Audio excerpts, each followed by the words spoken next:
पूर्ण प्रेग्नन्सीमध्ये पेशंटला सतावणारा एकच प्रश्न, माझी नॉर्मल डिलिव्हरी होईल का माझं सिझेरियन सेक्शन होईल?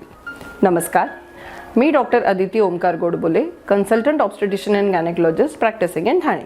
आज आपण जाणून घेऊया काही ॲब्सोल्यूट इंडिकेशन्स की ज्याच्याशिवाय सिझेरियन सेक्शन करण्याशिवाय आमच्याकडे पर्यायच उरत नाही. सो पहिल्यांदा बघूया ॲब्सोल्यूट इंडिकेशन्स जे मेडिकली प्रूव्हन आहेत. 9व्या महिन्यामध्ये जेव्हा आम्ही सोनोग्राफी करतो तेव्हा काही वेळेला बाळ हे उलटं असतं किंवा आपण ज्याला म्हणतो पायाळू असतं. बाळाचे पाय हे खाली असतात, बटक्स हे खाली असतात आणि डोकं हे वर असतं. अशा वेळेला आपल्या योनीतून आणि बर्थ कॅनलमधून बाळ यायला डिफिकल्टी होते, म्हणून आपण सिझेरियन करतो. तसेच अजून काही ॲबनॉर्मल पोझिशन म्हणजे बाळ आडवं आहे किंवा बाळ तिरकं आहे, अशाही वेळेला कदाचित आपल्याला सिझेरियन सेक्शन करावं लागतं जर बाळ फिरलं नाही तर. दुसरं इंडिकेशन, काही वेळेला पेशंट ही खूपच शॉर्ट असते, तिचं बोनी स्ट्रक्चरच स्मॉल असतं. त्यावेळेला युजली वी सस्पेक्ट की पेल्विस हे थोडंसं बोनी स्ट्रक्चरनुसार कॉन्ट्रॅक्टेड असेल. सो जेव्हा कॉन्ट्रॅक्टेड पेल्विस आहे तेव्हा नॉर्मल साईजचं बाळही त्यातून येणं डिफिकल्ट होतं. So contracted pelvis is second absolute indication. There is something called as cephalopelvic disproportion. याच्यामध्ये पेशंटचं पेल्विस हे कॉन्ट्रॅक्टेड नसतं, पण बाळाचं वजन हे जास्त असतं किंवा ते त्या पेल्विस मधून निगोशिएबल नसतं. त्याला आम्ही म्हणतो सेफॅलोपेल्विक डिस्प्रपोर्शन, ज्याच्यामध्ये आपल्याला सिझेरियन करावं लागतं. So this becomes the third absolute indication. अजून एक ॲब्सोल्यूट इंडिकेशन असं आहे की ज्याच्यामध्ये आपल्या बाळाला फूड सप्लाय करणारी किंवा बाळाचं आणि आईमधलं जे कनेक्शन आहे, दॅट प्लासेंटा, हे युजली लोअर सेगमेंटलाच राहतो. त्याला आम्ही प्लासेंटा प्रिव्हिया किंवा लो लाईंग प्लासेंटा म्हणतो. जर प्लासेंटा प्रिव्हिया किंवा लो लाईंग प्लासेंटामध्ये लेबर पेन आले तर there is good chance that पेशंटला खूप जास्त ब्लिडिंग होऊ शकतं. म्हणून युजली लो लाईंग प्लासेंटा किंवा प्लासेंटा प्रिव्हियामध्ये we prefer to do elective caesarean section. आता या सगळ्या इंडिकेशन्स नंतर there are some relative or we say की इमर्जन्सी सिझेरियन सेक्शन करण्याची आजकालच्या काळातली काही कारणं आहेत. एक कारण म्हणजे फिटल डिस्ट्रेस. युजली बाळाचे हार्टबीट हे 120 ते 160 किंवा 170 पर्यंत आम्ही नॉर्मल समजतो.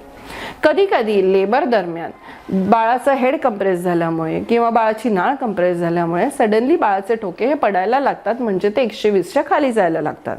जर ते लेफ्ट लॅटरल पोझिशन ऑक्सिजन देऊन इम्प्रूव्ह नाही झाले तर अशा वेळेला इमर्जन्सी सिझेरियन सेक्शन करावं लागू शकतं. फेल्युअर ऑफ इंडक्शन, जर आपण एखादी बाई एस्टिमेटेड डेटपर्यंत जर लेबरमध्ये नाही गेली तर आपण तिला मेडिकली लेबर इंड्यूस करतो.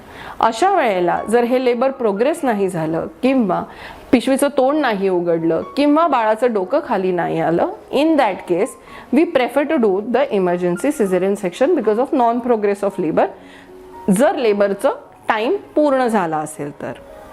कॉर्ड प्रोलॅप्स, काही वेळेला लेबरमध्ये असताना पाणी जास्त असल्यामुळे किंवा बाळाच्या पोझिशनमुळे जेव्हा ॲम्निओटॉमी किंवा बाळाच्या अराउंडचं जे आवरण आहे ते फोडल्यानंतर सडनली बाळाची कॉर्ड बाहेर येते. अशा वेळेला बाळाच्या जीवाला धोका होऊ शकतो, म्हणून आम्हाला इमर्जन्सी सिझेरियन करावं लागू शकतं. 9व्या महिन्यात केलेल्या सोनोग्राफीमध्ये कधी कधी आपल्याला असं दिसून येतं की बाळाला जो ब्लड सप्लाय होतो तो कॉम्प्रोमाइज झाला आहे. That is altered Doppler for the baby. In that case तुमचे कन्सल्टंट कदाचित इमर्जन्सी सिझेरियन सेक्शन प्लॅन करू शकतात जर त्या रेंजच्या पुढे बाळाला आईच्या गर्भाशयात ठेवणं जर बाळासाठी धोक्याचं असेल तर. आणि आणखीन एक महत्त्वाचं कारण जे आजकाल बऱ्याच वेळेला ऐकायला मिळतं ते म्हणजे मेकोनियम स्टेन्ड लायकर. युजली बाळाने जर आईच्या पोटामध्ये शी केली आणि जर लेबर हे पूर्ण प्रोग्रेस झालेलं नसेल किंवा अर्ली स्टेज ऑफ लेबर असेल, अशा वेळेला बाळ प्रत्येक कॉन्ट्रॅक्शनसोबत किंवा आईच्या गर्भाशयात असताना ते पाणी ॲस्पिरेट करतं आणि हे ॲस्पिरेट करून बाळाच्या लंग्समध्ये जाऊन इरिटेशनल न्यूमोनिया होतो.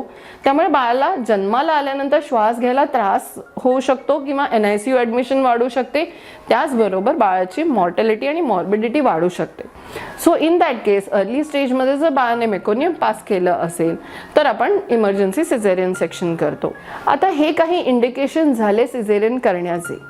आता लक्षात ठेवा, जेव्हा तुम्ही लेबरमध्ये असाल तेव्हा जर अशी कुठली कंडिशन उद्भवली तर पहिल्यांदा तुमच्या कन्सल्टंटकडून जाणून घ्या की एक्झॅक्टली काय झालं आहे आणि विचार करून सिझेरियन सेक्शनचा डिसिजन घ्या.